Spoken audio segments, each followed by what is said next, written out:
안녕하세요. 평강침례교회 발아래 학당입니다. 자, 이번 학기는 발아래 학당의 네 번째 과정, 기도야 놀자입니다. 오늘은 기도야 놀자의 5과 감사하라 시작하도록 하겠습니다. 자, 지금 우리 기도야 놀자는 9가로 구성이 되어 있는데요. 1과 2과 3과 4과까지 했고요. 왜 기도를 배워야 되는지, 기도가 무엇인지, 그리고 기도가 무엇인지 알았기 때문에 차례대로 골방 만들고 영광 드리고 감사하고 이 순서대로 가고 있습니다. 자, 오늘은 이제 감사 기도에 대해서 배울 텐데요. 자, 감사 기도는 무엇인가? 자, 우리가 제일 먼저 골방을 만들고 영광을 드리기라고 했죠. 어, 우리 주기도문을 보아도 영광을 드린 후에 주기도문에서는 일용할 양식을 구하죠. 하늘에 계신 우리 아버지라고 부르면서 골방을 만들죠. 하늘에 계신 우리 아버지라고 불렀죠. 그 다음에 이제 우리가 아버지의 이름을 거룩하게, 그래서 영광이고, 그 다음에 오늘날 우리에게 일용할 양식을 주옵시고라고 해서 주기도문은 일용할 양식을 구하는데요. 여기서 이제 우리가 좀 중요하게 봐야 될게요. 일용할 양식, 날마다 먹는 양식이에요. 하루 3끼, 뭐 어떤 날 뭐 간단하게 먹을 수도 있고, 또는 뭐 한 끼 정도는 굶을 수도 있고, 뭐 그렇죠.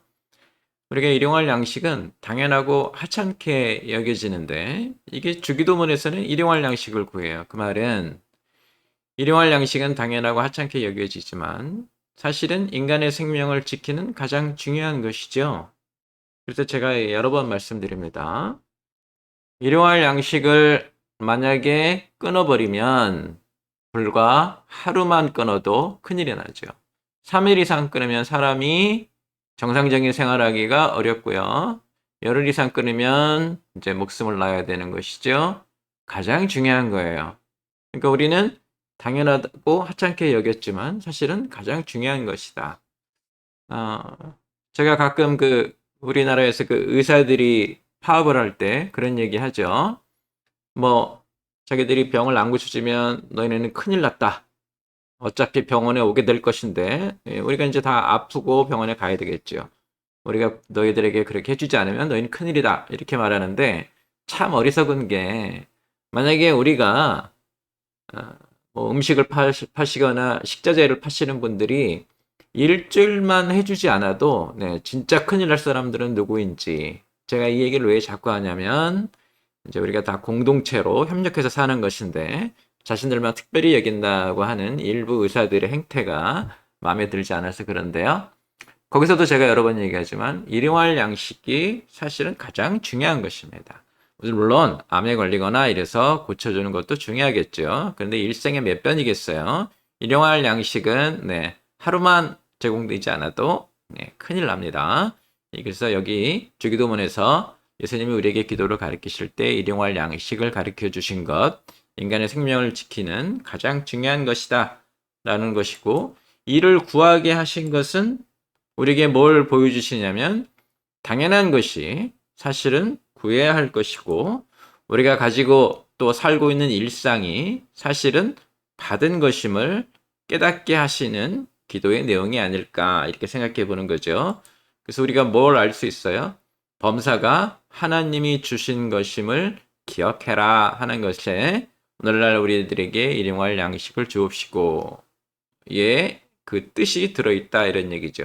일용할 양식, 범사, 우리의 일상, 우리의 삶, 그것이 사실은 하나님이 주신 것. 왜? 우리에게 일용할 양식을 주옵시고라고 너무 당연하고 하찮은 것인데 예수님은 하나님께 구하시는 형태를 지녔기 때문에 하나님이 우리에게 보여주신 것, 예수님이 우리에게 보여주신 것은 범사가 하나님이 주신 것임을 기억해라. 이 기억을 우리가 뭐라고 부르나? 감사라고 합니다.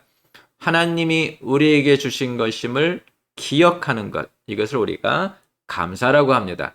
그래서 감사 기도가 들어가는 것이고요. 자, 감사가 이제 무엇인지 알았습니다. 자, 감사 기도는 그러면 무엇인가?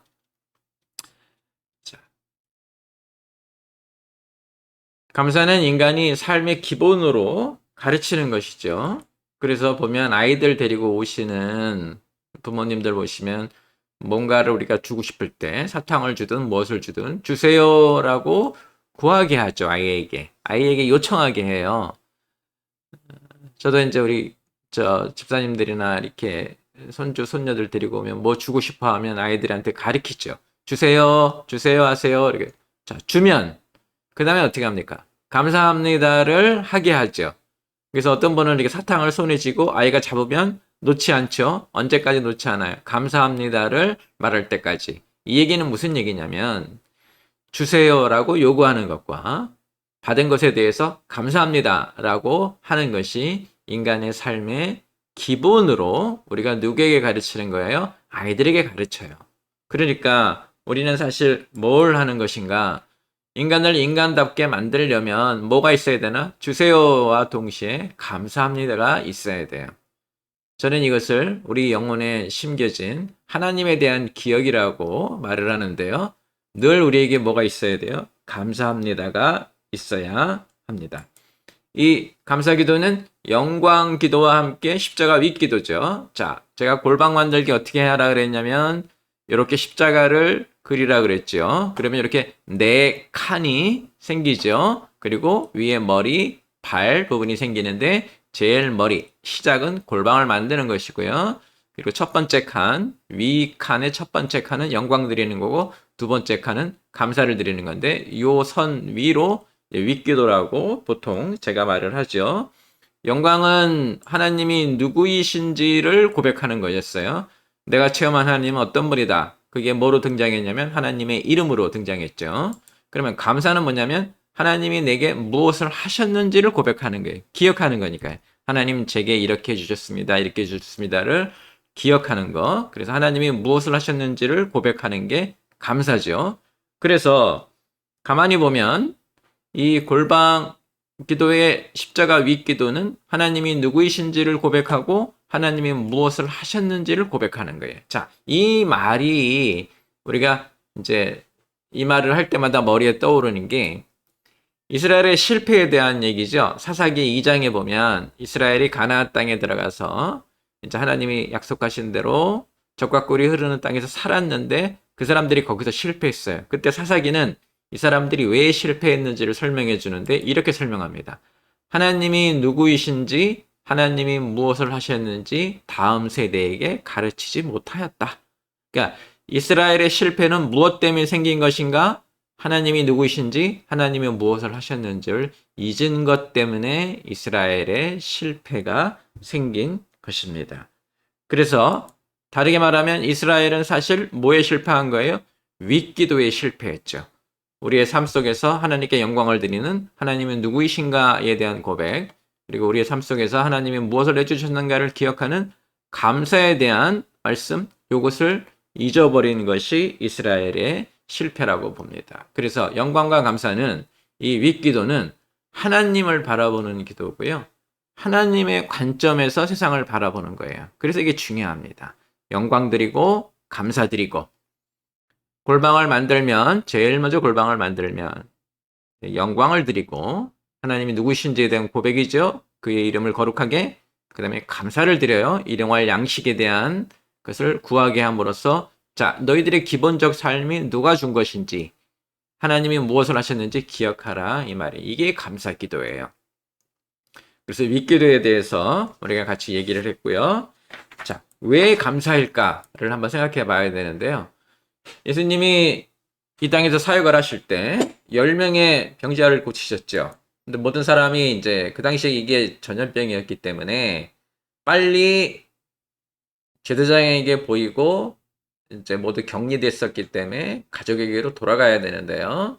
이 10명의 병자를 고쳐 주시니까 이들이 모두 제사장에게 뛰어갔죠. 빨리 이제 몸을 보여주고 집으로 돌아가기 위해서요. 근데 그 중에 한 명이 가지 않고 돌아와서 예수님께 감사를 드렸어요. 여러분이 이게 잘 아시는 내용인데요. 그 사람에 대해서 예수님이 뭐라고 말씀하셨나? 다른 사람들은 어디 가고 너만 와서 영광을 드리느냐? 그리고 내 믿음이 너를 구원하였다. 누가복음 17장에 나오는 말씀인데. 자, 그렇다면 이거는 우리에게 뭘 말하는 건가? 감사는 하나님을 인정하는 영광 드리기라는 거죠. 왜 너만 영광을 드리느냐? 돌아와서 감사를 드렸는데 그 감사를 예수님은 뭘로 받으셨는가? 하나님을 인정하는 영광 드리기로. 그래서 감사는 영광 드리기고요. 또 하나, 내 믿음이 너를 구원하셨다라고 하셨기 때문에 감사를 드리는 것을 예수님은 뭘로 보셨어요? 믿음으로 보셨어요. 그리고 그것이 믿음이기 때문에 구원을 선포하셨죠. 내 믿음이 너를 구원하였다. 이렇게 말씀하시는 것이죠. 그래서 감사는 무엇인가? 하나님이 우리에게 해주신 것에 대한 응답, 그게 감사고요. 이 감사가 있어야 하나님과 우리의 관계가 어떻다. 하나님과 우리의 기본 관계는 어떤 관계다? 감사드리는 관계다. 이렇게 설명할 수 있습니다. 또 왜 감사이냐면 빌립보서 말씀에 우리에게 너희는 구할 것을 감사함으로 구하라 라고 말씀하셨죠. 감사함으로 구한다는 얘기는 뭐냐면 감사는 간구를 마무리하는 새 간구의 시작이다. 우리가 어떤 것에 대해서 구했죠. 그리고 그것을 받았으면 그 감사함으로 구하기 때문에 하나님이 이미 우리에게 해주신 것에 대해 우리가 요구하신 것에 해주신 것에 대해서 감사를 드리는 게 구할 것을 감사함으로 구하라고 하셨기 때문에 감사를 드리는 게 새 간구의 시작이고요. 지난 간구에 대한 마무리이기도 하다. 이렇게 우리가 말씀드릴 수 있습니다. 그리고 또한 이 감사는요. 이 사람이 10명 중에 한 명이 가던 길을 멈추고 돌아왔죠. 누구에게? 예수님에게. 예수님 앞으로 나왔기 때문에 우리는 흔히 이것을 예배의 시작으로 보고요.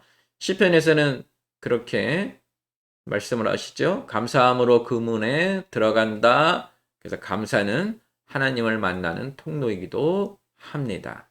정리하면 이렇습니다. 왜 감사인가? 감사는 영광드리기고요. 감사는 믿음이에요. 그래서 우리가 감사를 드리는 거고요. 나와 하나님과의 기본 관계가 감사로 표현이 된다는 것이죠. 그리고 성경에서 말씀하시기를 구할 것을 감사함으로 구하라고 하셨고 또 감사는 하나님을 만나는 통로이면서 예배의 시작이기 때문에 우리는 우리 삶 속에 감사 또는 감사 기도 이것이 늘 있어야 되겠죠. 자, 감사는 이제 어떻게 준비할까요? 우리가 골방을 만들고 하나님께 영광을 드리고 그 다음에 기도상에 감사가 있어야 되는데요. 감사는 어떻게 준비해야 될까요? 일단 감사는 구체적이어야 되죠. 10명이 모두 감사의 마음을 가지고 있었을 거예요. 그러나 표현은 한 명만 했고 그 표현한 일에 대해서 하나님이 예수님을 통해서 기뻐하시는 것을 우리가 보죠.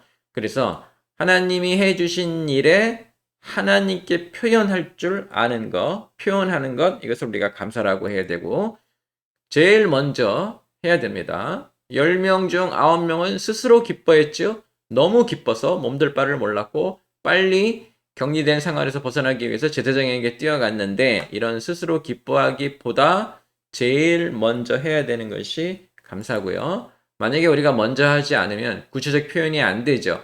내가 어떤 것 소망하는 걸 받았을 때 나온 그 마음, 감정, 신앙 이게 구체적 표현인데 먼저 하지 않고 나중에 와서 하면 구체적 표현이라고 말할 수가 없고 그 다음에 우리가 소망했던 것, 기대했던 것에 대해서 받은 것에 대한 첫 기쁨을 하나님께 드리지 못한 것이기 때문에 감사는 제일 먼저 하는 게 맞습니다. 그 다음에 우리는 받은 것을 늘 기억하고 되새기고 있어야 되죠. 일용할 양식을 구하라고 하셨잖아요. 그러니까 내가 아침을 식사를 하건 점심을 먹든 저녁을 먹든 항상 하나님이 나에게 주셨다는 것을 늘 기억을 하면서 되새기고 있어야 돼. 이것에 대해서 감사해야 되자. 이것에 대해서 감사하자. 이것이 하나님께서 내게 주신 것이다. 이런 생각을 가지고 있어야 된다. 이런 말이죠. 그리고 이걸 늘 되새기고 있어야 되기 때문에 기억이 되는 거고 기억이 되어야 하기 때문에 감사는 뭐가 된다? 우리의 삶이 돼요. 늘 하고 있는 것이기 때문에. 늘 기억하고 그렇게 기억되어야 하기 때문에 감사를 준비하는 것, 감사를 드린다는 것은 우리 삶 전체가 될 수 있다. 이렇게 볼 수가 있습니다. 또한 감사가 없으면은 지난번 기도가 마무리가 안 된 거죠. 내가 어떤 것을 간절히 구해서 하나님이 내게 주셨는데 그것에 대해서 감사하지 못하고 잊어버린다고 하면은 하나님 그렇게 생각하시죠. 저렇게 열심히 달라고 했는데 줘봐야 내가 줬다는 것도 기억을 못하면 그 다음에 내가 하나님께 하나님께 간구하는 것에 대해서 하나님이 어떻게 생각하시겠어요? 이건 절실한 기도가 아니다. 이렇게 말씀하시겠죠.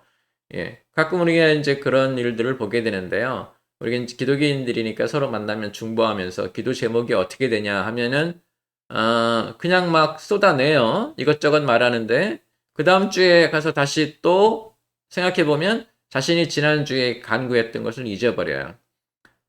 불과 한 주도 안 돼서 잊어버리거나 또는 하루도 안 돼서 잊어버리는 그런 간구, 소망, 이건 사실은 아, 진정한 소망이나 진정한 간구라고 볼 수 없죠. 그냥 구색 갖추기 위해서 말하는 것뿐이고 내가 진실로 원하는 것이면 기억을 하겠지요. 그리고 받았는지 안 받았는지도 확인이 되는 것이고 그것에 대해서 하나님께 감사드릴 수 있는 거죠. 그러니까 감사가 없다는 것은 내가 받은 것이 무엇인지 모른다는 얘기고 받은 게 무엇인지 모른다는 얘기는 내가 평소에 구하지 않고 있다. 이런 얘기고 그러니까 하나님이 보시기에 이 사람은 구해봐야 기억도 못하는 것 이렇게 생각하실 수 있는 거죠.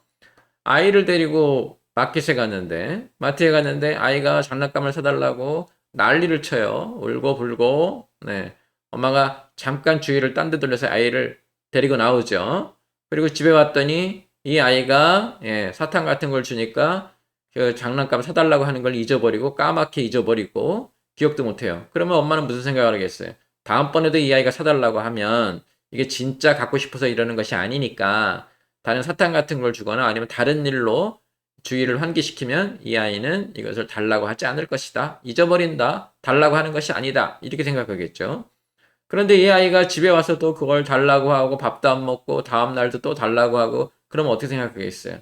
이 아이가 진짜 원하는 것이고 이것을 주어야 해결이 된다. 이렇게 되는 거겠죠. 그래서 감사는 항상 지난번 간구, 기도의 마무리가 되어야 되는 것이고요. 이것이 없으면 하나님이 우리 기도에 응답해 주실 않을 확률이 높습니다. 감사는 어떻게 준비해야 되는가? 구체적으로 준비하셔야 되고요. 첫 것을 제일 먼저, 첫 기쁨을 제일 먼저 드려야 되는 것이고 평소에 우리가 어떻게 해야 돼요? 늘 기억하면서 되새기고 있어야 돼요. 이렇게 되새기고 있으면 우리는 쉬지 않는 기도를 할 수 있는 거죠. 늘 하나님이 내게 무엇을 주셨는지 감사하고 있다는 얘기는 늘 되새기고 있는 것이기 때문에 쉬지 않는 기도가 될 수도 있습니다. 자, 그러면 감사는 이제 어떻게 드릴까요? 첫 번째, 구원에 대한 감사 드려야 돼요. 다른 모든 것보다 생명의 근원에 대한 감사죠. 그거는 첫사랑의 회복이라고 말할 수 있습니다. 하나님이 내 영혼을 주신 것에 대해서, 내 영혼을 구원해 주신 것에 대해서 감사를 드려야 되죠. 가장 중요하고요. 그렇게 함으로써 우리가 하나님의 마음을 가질 수 있게 됩니다. 중요한 것이 무엇인지 알 수 있게 돼서 하나님의 마음을 갖게 하고 기본으로 돌아가게 하죠. 그러니까 여러분 감사할 기도를 드리면 제일 먼저 나의 영혼을 구원해 주신 예수님에 대한 감사 그거부터 하시고요. 두 번째 일용할 양식에 감사하십시오. 삶의 모든 일에 감사하는 거예요. 당연한 것은 없다고 제가 여러 번 말씀드렸습니다. 지금 내가 가지고 있는 것들은 당연한 것이 아니에요. 그것도 하나님이 주신 것이에요. 그래서 삶의 모든 일에 감사해야 되니까 일상에 대한 감사, 내 영혼의 건강에 대한 감사, 몸의 건강에 대한 감사, 그리고 내 주변의 사람들, 가족들의 건강에 대한 감사, 몸이 아프다고 기도하는 것, 이런 것에 치우치지 마시고 건강할 때 몸의 건강에 대한 감사를 드리는 것, 일용할 양식에 대한 감사를 잊지 마시기 바랍니다. 그 다음에 세 번째, 삶의 자리에 감사하세요. 이 얘기는 무슨 얘기냐면 내 삶의 자리에서 필요한 걸 하나님께 구했더니 하나님이 주셨다. 그런 것에 감사하라는 얘기예요. 그래서 주신 응답에 감사라고 하는데요. 특별한 기도 제목이 우리가 흔히 말하는 기도 제목들이 있죠. 요걸 원합니다. 요걸 원합니다. 그것에 대해서 감사해야 되는데 하나님이 주시는 응답은 세 가지입니다. 지금 주시겠다는 얘기고요. 아니, 안 주시겠다는 얘기고요. 나중에는 지금이 아니라 다음에 주시겠다는 얘기죠. 이 세 가지로 하나님은 응답하시죠. 그래서 우리는 하나님이 주신 응답, 그 의미를 찾는 시간을 충분히 가져야 돼요. 날마다 숨쉬는 순간마다 감사를 발견해야 되는 것이죠. 내 기도 제목이 이건데 그것에 대해서 하나님이 이렇게 반응해 주셨다. 이렇게 응답해 주셨다. 나에게 허락하셨다. 그것에 대한 생각을 해볼 수 있고 나에게 허락하지 않으셨다. 그러면 그거 왜 허락하지 않으셨는지를 생각해 볼 수 있고 또는 나중에 주신다고 응답하실 수도 있어요. 시간이 걸린다는 얘기죠. 그것의 의미도 찾아가는 그런 시간을 충분히 갖는 것이 하나님에 대한 감사예요. 자, 이번 시간에는 우리가 감사 기도란 무엇인가? 그리고 준비를 어떻게 해야 되는가? 왜 감사를 드려야 되는가? 그리고 어떻게 감사를 드리는가? 이렇게 말씀드렸습니다. 그래서 여러분 십자가 기도를 할 때 감사로 넘어가면 제일 먼저 구원에 대해 감사하세요. 무슨 일이 있어도 구원에 대해서 감사하세요. 내 영혼의 생명의 근원에 대한 감사로 가장 중요하다고 말씀드렸습니다. 그 다음에 일용할 양식에 감사하시고요. 내 주변에서 일어나는 모든 일에 감사하시고, 그 다음에 내 기도 제목, 삶의 자리라고 말씀드렸죠. 내 기도 제목에 하나님이 응답해 주신 것에 대해서 그 의미를 찾는 시간을 충분히 갖는 것, 이게 하나님께 감사를 드리는 것입니다. 자, 오늘 이렇게 해서 십자가 윗기도, 영광 드리기, 그 다음에 감사까지 했습니다. 여러분도 골방 만들기 연습하시고요. 영광 드리기 하시고 감사에 대해서 오늘 배우셨기 때문에 감사 기도도 드리시기 바랍니다. 자, 다음 주부터는 이제 십자가 아래 기도로 넘어가서 계속해서 기도에 대해서 우리 같이 공부하도록 하겠습니다. 이번 주에도 여러분 이 골방 성경과 더불어 발알의 학당을 통해서 영적 성숙, 신앙의 성장 이뤄가시는 여러분 되시기를 주님의 이름으로 축원합니다.